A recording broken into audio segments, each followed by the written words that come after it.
Assalamualaikum warahmatullahi wabarakatuh. Halo guys, kami dari grup B, kelompok 2 akan menjelaskan permasalahan ZEE tentang pemanfaatan akses right oleh pihak asing di zona ekonomi eksklusif Indonesia oleh Melanie Presilia, Elsa Prina, Ahmad Hafiuddin. Anggota kelompok kami yaitu saya sendiri Octavian Angelita dan rekan saya Ahmad Hafiuddin.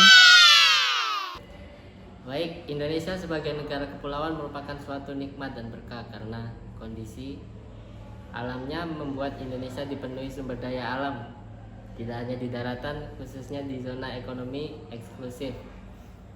Kami menjelaskan permasalahan ini karena banyaknya penyalahgunaan hak akses oleh pihak asing di zona ekonomi eksklusif Indonesia. Baik, Indonesia sebagai negara berpantai memiliki hak dan kewajiban kepada negara lain atau pihak asing. Yang pertama yaitu sebagaimana diatur dalam UNCLOS 1982, jurisdiksi hak berdaulat negara berpantai yaitu 1. Pembuatan dan pemakaian pulau buatan dan instalasi dan bangunan. 2. Riset ilmiah kelautan. 3. Perlindungan dan pelestarian lingkungan laut. 4. Hak dan kewajiban lain sebagaimana ditentukan dalam UNCLOS 1982. Yang kedua, Indonesia sebagai negara berpantai perlu memperhatikan hak-hak dan memenuhi kewajiban berdasarkan konvensi UNCLOS 1982 terhadap negara lain. Dan yang ketiga, Indonesia sebagai negara berpantai perlu memperhatikan hak-hak yang tercantum dalam konvensi UNCLOS 1982. Dijelaskan dalam naskah ini bahwa Indonesia sebagai negara berpantai memiliki hak ekonomi eksklusif, yaitu hak berdaulat untuk mengeksploitasi dan mengeksplorasi sumber daya alam, serta bertanggung jawab untuk mengontrol dan melindungi terhadap aktivitas yang dapat merusak lingkungan. Di balik pemberian hak bagi negara Indonesia di zona ekonomi eksklusif, adapun kewajiban-kewajiban yang harus ditanggung oleh pemerintah Indonesia yaitu terhadap pihak asing atau negara lain, yaitu 1. Kewajiban untuk menghormati kaidah-kaidah hukum internasional yang bertalian dengan pelayaran internasional dan penangkapan ikan yang dilakukan oleh negara lain di perairan laut lepas di ZEE. Yang kedua, kewajiban untuk menghormati kegiatan eksplorasi serta eksploitasi dari negara lain atas persetujuan dan izin negara pantai yang bersangkutan, yaitu negara Indonesia. Yang ketiga, kewajiban untuk selalu menjaga dan melestarikan lingkungan dan sumber daya alam dari kerusakan atau pencemaran.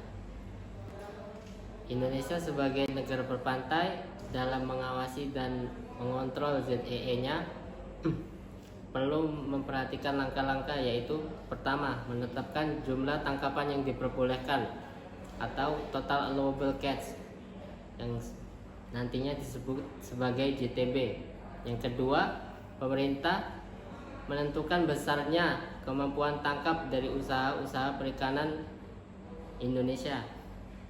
Dan yang ketiga, bahwa pemerintah Indonesia juga perlu memperhatikan tangkapan yang lestari dan berkelanjutan guna melestarikan sumber daya alam yang ada di zona ekonomi eksklusif.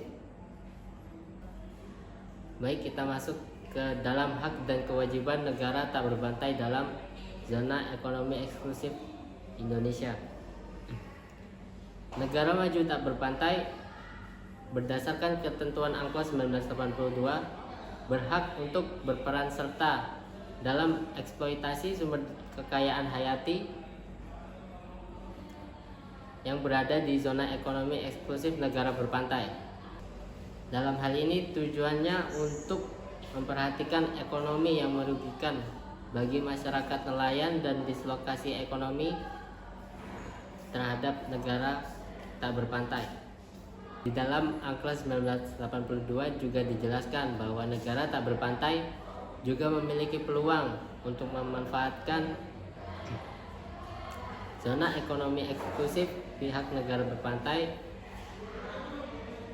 melalui kapal penangkap ikan asingnya dengan mematuhi tindakan konservasi dan juga peraturan perundang-undangan yang berlaku di negara berpantai. Oke. Jadi selanjutnya wilayah ZEE, rezim hukum khusus terhadapnya.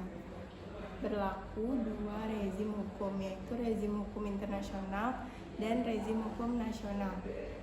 Status rezim khusus berarti pemanfaatan bagi kepentingan rakyatnya juga terdapat hak-hak negara lain, termasuk hak pemanfaatan surplus yang melibatkan negara lain, yakni access right atau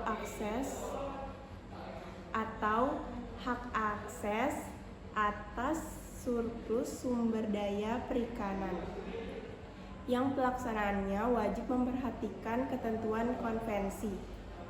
Jika negara pantai yang memiliki ZEE untuk dapat memanfaatkan seluruh TAC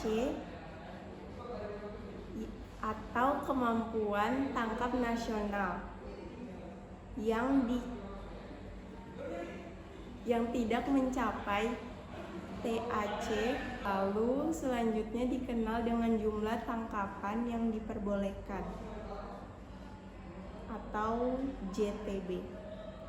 Akses right bagi pihak asing dibuka apabila negara pantai telah memperhitungkan segala faktor yang relevan dan memperhitungkan pula kepentingan nasionalnya, sehingga pemerintah Indonesia sebelum memutuskan dibuka atau tidaknya akses right di bidang perikanan kepada pihak asing sebagaimana telah dijelaskan.